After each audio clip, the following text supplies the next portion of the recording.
I think sitting on the sidelines is costing people a lot of money. Don't realize how much money it actually is costing. And if you take the appreciation rate that we have on average, the property that costs $1 million now might be worth of $1,057,000 next year.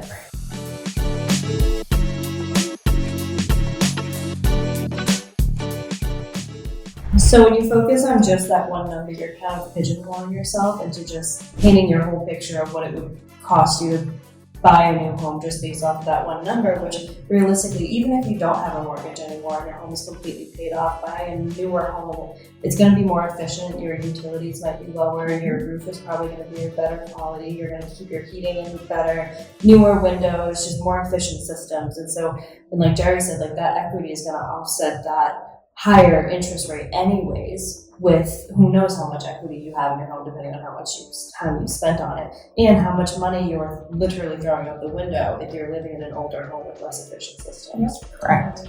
Yeah. I think sitting on the sidelines is costing people a lot of money. Yeah. And I think that people don't realize how much money it actually is costing in the long run.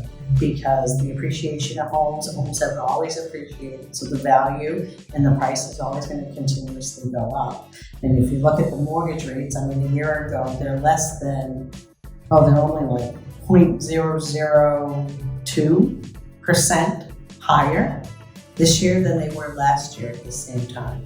And if you take the appreciation rate that we had on average, the property that costs $1 million now might be worth of $1,057,000 next year.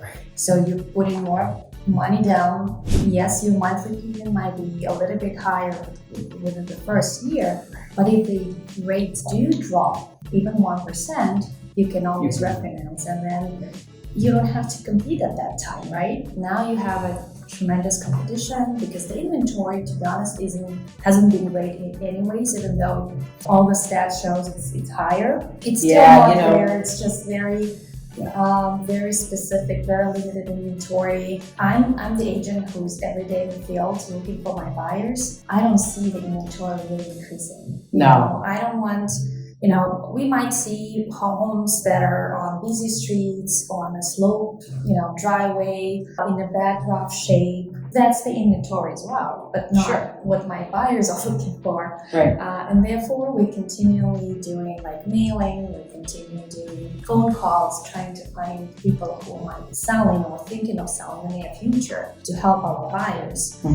And therefore, I'm saying all my buyers, like if you even have to go a little bit more aggressive on the offer right now, think of the appreciation.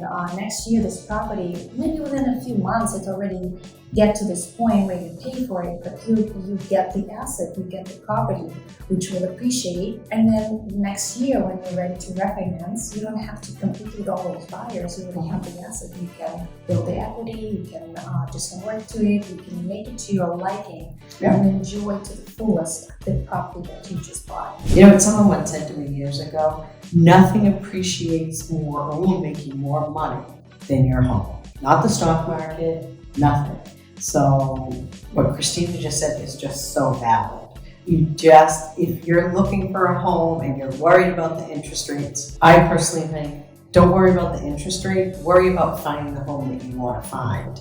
The interest rate, you can always refinance it if the rates do come down. People refinance all the time. And it costs a lot less to refinance than to wait a year and have to pay another $50,000 to $60,000 for that home that you wanted a year ago. It's not only is the home value going up, but it's also a new wave of buyers that are all of a sudden qualified to enter the market and are also going to be putting offers in on those same homes. And right now, it's like that right now where people are overbidding and overpaying just because they want to get their hands on it. So I can't imagine what it's going to be like. Even if the rates go down 1%, that's a whole new wave of buyers who are all of a sudden qualified. And if the market shifts to a seller's market, everyone's like, it's shifting. Personally, I haven't seen it too much in our area here in Massachusetts. Other parts of the country, it is starting to shift to more of a seller's market. Even if that happens, to a buyer's market, even if that happens, the competition is still going to be there. And what's going to happen is you're going to have more sellers get on the market. So now you're just switching the competition from buyers to sellers. Thank you for listening. We'll be back next week. much.